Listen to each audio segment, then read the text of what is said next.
The Word of God is living and effective, discerning reflections and thoughts of the heart.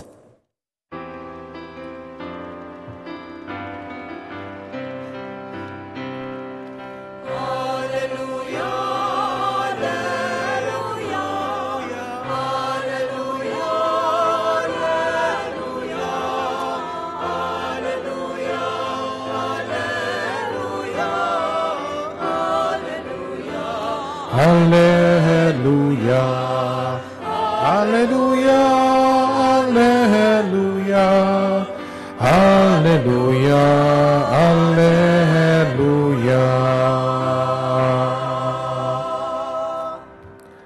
The Lord be with you. And with your spirit. A reading from the Holy Gospel according to Saint Luke. Glory to you, O Lord. Jesus told his disciples a parable about the necessity for them to pray always without becoming weary. He said, "There was a judge in a certain town who neither feared God nor respected any human being. And a widow in that town used to come to him and say, 'Render a just decision for me against my adversary.' For a long time the judge was unwilling, but eventually he thought, 'While it is true that neither I fear God nor respect any human being, because this widow keeps bothering me, I shall deliver a just decision for her, lest she finally come and strike me.' The Lord said, 'Pay attention to what the dishonest judge says. Will not God then secure the rights of his chosen ones who call out to him day and night? Will he be slow to answer them? I tell you, he will see to it that justice is done for them speedily. But when the Son of Man comes, will he find faith on earth?'" The Gospel of the Lord. Praise to you, Lord Jesus Christ. Sumainyo ang kapayapaan. At sumiinyo rin. Maulan na hapon po sa ating lahat. Palakpakan natin si Lord ng malakas.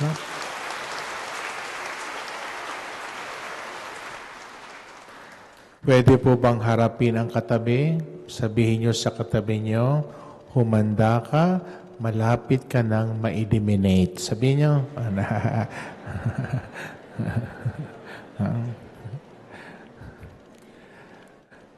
sinare to sa akin ng kaibigan kong pare. No, it's not my original.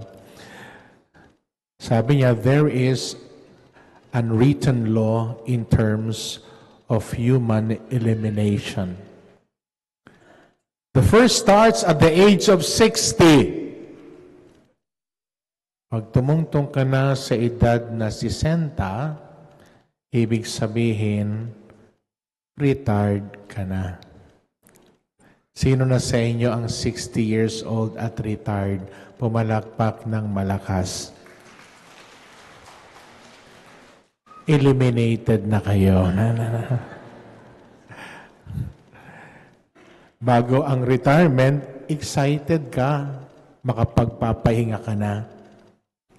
But after a while, during the retirement, then you ask yourselves, what is the purpose of my life?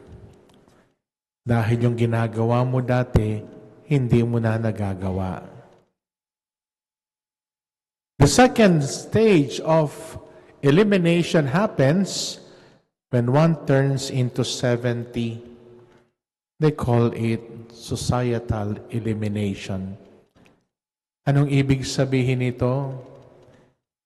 Marami ka nang hindi nakikilala. Marami nang hindi nakakakilala sa iyo. Yung mga ibang kasama mo na una na sa iyo. Tama? Yes or no? Ba't hindi ka sumunod? Diba? 70 years old. Pupunta ka sa pinagtrabahuhan mo. Wala nang nakakakilala sa iyo. Ikaw na ang magpapakilala. Alam nyo, dati ako nagtatrabaho dito. Ha? Sasabihin sa iyo, talaga po? Huh? That's the second stage of elimination. Sino na sa inyo ang 70 years old, pumalakpak ng malakas? Eliminated na naman kayo. Ay pangatlo, at the age of 80, even your family eliminates us. And how does that happen?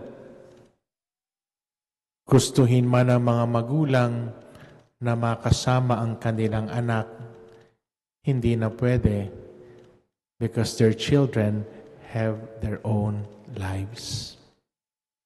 Sometimes they are visited, sometimes they are not. Wala tayong magagawa. Ganon ang proseso ng buhay. But after 80 comes 90. Tinatawag ka na ng sementeryo. Sabi sa'yo, dalaw-dalaw naman dahil pupunta ka rin dito. No? But you know, today, 29th Sunday in the ordinary time, the theme is not elimination, but the theme is staying power. And how can that be possible? 29th Sunday is World Mission Sunday, and we are being reminded, if there is a mission, then life continues. And we are reminded that our God is not a God who eliminates, but a God who wants to be with us, and that we are always with Him for eternity. This is the God we all believed in. And so what must we do? We have to communicate with Him. We have to be with Him. We should not separate from Him. We make a commitment always to walk His ways. My brothers and sisters, 3 important things I would like to share to you today. These are the description of a missionary church. Because today we celebrate Mission Sunday, World Mission Sunday. Yung una, sama-samang paglilingkod. Sabihin nyo nga, sama-samang paglilingkod. Sabihin nyo, kahapon I was giving a recollection to the parents of the first communicants of ICA. Napapansin ko na every time there is a gathering for parents, ang malagi nakikita ay mga nanay. Nasaan ang mga tatay? You know, you cannot bring up and you cannot give and expect the best for your kids if mothers are the only one who would take good care of them. It has to be a partnership between husband and wife. And that is also what mission is all about. Sama-samang paglilingkod. Ang misyon ay hindi mag-isa. Nagtatagumpay tayo kapag tayo ay nagtutulungan. Amen? Sabihin nyo, nagtutulungan. Sabihin nyo sa katabi nyo, hindi ka naman tumutulong. That is why very pronounced in the first reading, what do we find? Here comes Moses being attacked. But Moses believed that he has the most powerful God. And so Moses was raising his hand. And as Moses raised his hand, nananalo po sila. Pero napagod din si Moses. Pag binababa niya yung kamay niya, natatalo sila. There were two people mentioned in the first reading that supported Moses' hands. Who are these? Aaron and Hur. Tinulungan nila si Moises na itaas ang kamay. You know, that raising of hand is a sign of prayer and asking the Lord's blessings. Pag nakataas yung kamay, nananalo. And so Moses was able to raise his hand not on his own effort, but through the help and assistance of Aaron and Hur. And that's what mission is all about. It is not a solitary act. And that's what parenthood is all about. It is not being a single parent. It has to be an effort of father and the mother as well. Amen? Uy, amen? Ang tunay na pag-ibig ay ang pagtulong at pagdamay sa kapwa sa oras ng pangangailangan. You know, I've heard some of you telling me, natutuwa daw kayo dahil nakikita nyo kami magkapatid na nagmimisa sabay. Totoo ba yon? Yes or no? Binobola nyo lang naman kami. No? And my brother can celebrate the Mass alone. And I can do the same. But it makes a lot of difference if every week we see each other and we are together celebrating the Eucharist. It's so difficult to be a priest alone. It's so difficult to be a priest alone. That's why I need my brother. And I suppose you need me also. Parang napipilitan ka rin. No. Maybe that's the reason why the Lord made us brothers. And take note of that. In every family, sa pamilya ninyo, there should be a reason why the Lord put you together. Hindi para mag-away. Ang purpose niyan, para kayo magtulungan. Amen? Amen. Sabihin nyo nga, kung katabi mo yung asawa mo o mga anak mo, sabihin nyo, magtulungan tayo. Sabihin nyo, mga anak nyo po itong dalawa, mababait ba sila? Wow. Mababait ba talaga kayo? Mabait ba si Daddy? Ala, tinignan din si Daddy, oh. Sa ating gawaing pag-ibig, nakikita ng mundo ang habag at pagkaalaga ng Diyos. And you know, my brother knows this very well. Kilala ko ng kapatid ko. Simula nung bata ako, hindi ako namumuhay na nag-iisa. My brother knows that. I even stay in his room. I have my own room. He has his own room. Our sister, they have their own room. But whenever we are at home, I don't stay in my room. I feel a lot of comforts being in the room of my brother or being in the room of my sister. I think that also reminds me that in my life as a priest, I cannot be a solo act. In my life, in this life that God gives me, it must not be a solo act. It has to be a communal act. Kakatawa, bago kayo matulog, ang dami kaming kwentuhan na nangyayari. Tapos bigla lang sasabihin namin, matulog na tayo, bukas naman. Yung mga mag-asawa ba, do you still stay in one room? Yes or no? Sigurado kayo, ha? Yung iba ay kanya-kanya na palagi, no? Hindi pwede yon. So una, sama-samang paglilingkod. Pangalawa, sama-samang pagpapahayag ng mabuting balita. Sabihin nyo, pagpapahayag. Sabihin nyo,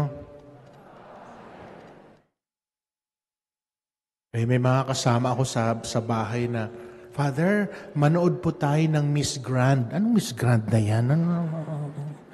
Sabi ko, mag-rosaryo nga muna tayo. No? Gabi-gabi kasi nag-rosaryo kami. But kasama ko sa yung mga teachers and mga seminarista na lumabas pansamantala. No? Ang schedule namin sa gabi, 9:20, nasa chapel kami for meditation. And then, 10 o'clock, we'll have the rosary together. Kagabi, sabi ng isang kasama namin, Father, hindi pa ina-announce yung top 5. Anong top 5 ka dyan? Sige na, mag-rosaryo muna tayo. So we went to the chapel, we had a meditation, and after the meditation, papunta na kayo mag-rosary sa isang room. Sabi ng isa, Father, baka pwedeng tingnan muna natin yung top 5. Sabi ko kayo talaga, mga top 5, no? Nung tinignan, nag-announce na ng top 4. Sabi ko, baka mabigo kayo. Maya-maya, pinangalanan yung Philippines ba yan? Nanood ba kayo? Yes or no? Ay, nagkikwentuhan tayo, pero nanood, wag na. Tapos, na-mention yung pangalan, yung mga kasama ko, talon ng talon. O sabi ko, magrosaryo na muna tayo. So, nagrosaryo naman kami. Pagkatapos ng rosaryo, sabi na, Father, baka pwedeng bilisan natin. Hindi. Ang pagdadasal ay hindi minamadali. No? Pagkatapos namin magrosaryo, sabi naman niya, Father, baka top 5 na. Ay, no. Baka awarding naman tawag doon. Tama. Pagbukas ng TV, 2 na lang doon. 2 ang natira. Yung Maya-maya, in-announce yung Philippines, yung mga kasama ko, talon ng talon. Sabi ng isa, di ba, Father, buti nga nagdasal tayo. So, pati ba naman Miss Grant sinasama sa dasal? Pero totoo yan, ha? Totoo yan. Lahat naman dapat sinasama sa panalangin. Amen? Amen. I remember the comment of one of the parents yesterday in terms of prayer. Pag meron daw silang intention, sinasabi sa mga anak nila, mga anak, we pray for this. We need this badly. And we pray for this. Please do not forget, every time you pray, you mention this as well. Tapos sabi daw nung anak niya one time, Mami, bakit hindi mo na kami nire-remind kung ipinagpapapray niyo sa amin? Sabi daw ng mami niya, ngumiti, Mami, ikaw ha? Answered prayer na pala, hindi mo man lang sinasabi sa amin. See? When we pray, then there is always an answer. Amen? Ang salita ng Diyos, ang puso ng misyon. Tayo'y tinatawagan na maging tapat, matyaga, at mamuhay ayon sa Ebanghelyo. Ang bawat binyagan ay misyonерong nagbabahagi ng mabuting balita, hindi lamang sa salita, higit ng lalo sa ating gawa at sa ating pamumuhay. I always say this, be careful how we live our life because we may be the only Bible people read. Nakikita ng iba kung paano tayo mamuhay. No? So mahalaga yun. No? Ayun, laganap yung issue ng korupsyon, etc., etc. Lahat nagagalit, etc., etc. Baka galit na galit ka, pero hindi ka naman namumuhay ng maayos. Tumahimik ka. No? So it has to start. It's always a call. It must be a personal call before pointing on others. Mahalaga po yan. Ang salita ng Diyos ay humuhubog, nagtutuwid, at naghahanda sa atin para sa bawat mabuting gawa upang maging tunay tayo mga saksi ng pananampalataya. Naalala niyo, may kaibigan akong parang sabi ipagdasal niyo dahil matindi ang pinagdadaanan niya, no? Sabi niya, Nolan, ha, dapat ilibing ako October 7. Nailibing ata siya October 10. No? So namatay na rin siya. No? Na-eliminate na rin. No? Sabi ko, ganun talaga yung buhay. Pero sabi ko, bago siya mamatay, no? Nakausap ko siya. Sabi ko, uy, sabi niya, huwag kang mag-alala, Father Nolan, handa na ako. Nakakatawa. Yan ang nakakatawang mamatay, yung naihahanda ka ni Lord, no? Yan ang maganda. I claim it that He is now in heaven. Handa na siya. Sabi ko, uy ha, pag nandoon ka na, ibulong mo naman yung pangalan ko. Sabi niya, hindi ko lang ibubulong, isisigaw ko.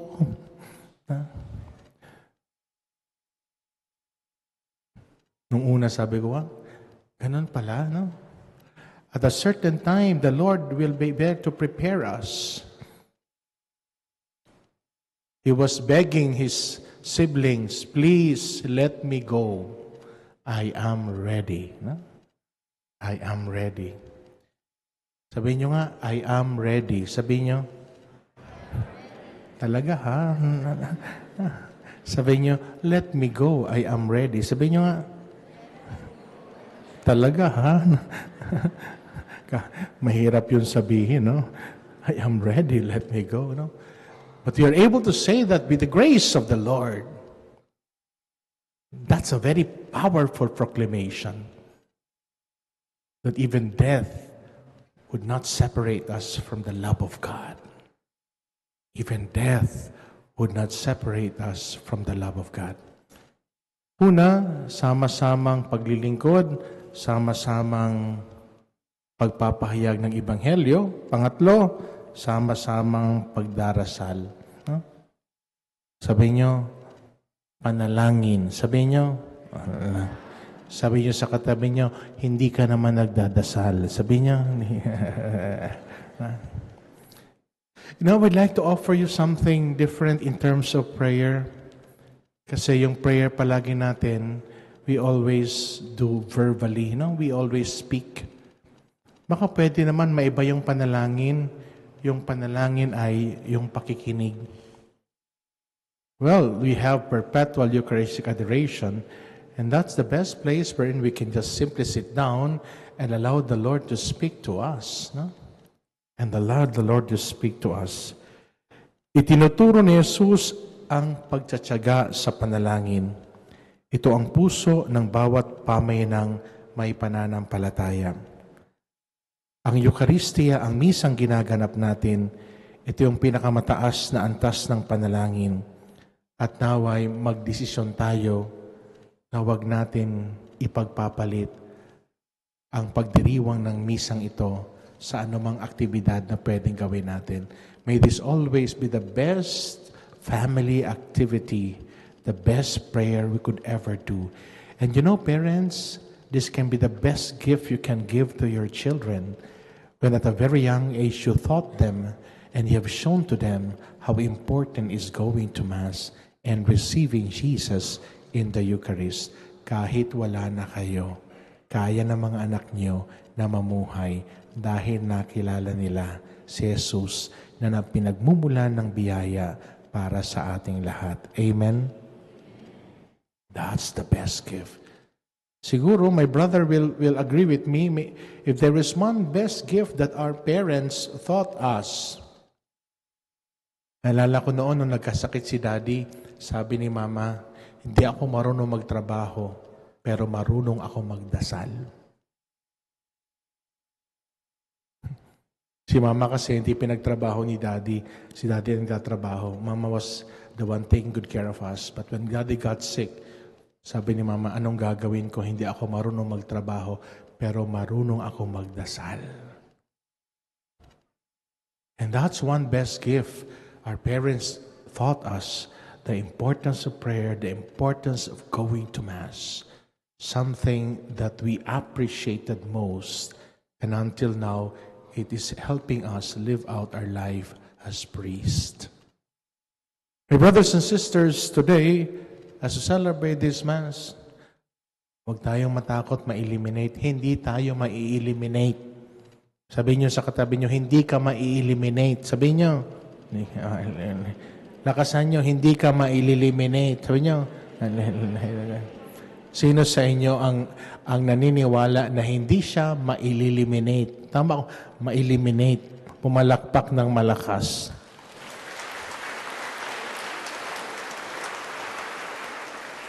Sino ang gusto ng ma-eliminate? Pumalakpak ng malakas. Ay, meron. Meron. So, my brothers and sisters, as we celebrate this Mass, now we ask the Lord to continually bless us, to give us healthy mind, body, and soul. Allow us to always receive the mission He entrusts to us. Sama-samang paglilingkod, sama-samang pagpapahayag ng mabuting balita, at sama-samang pagdarasal. Amen.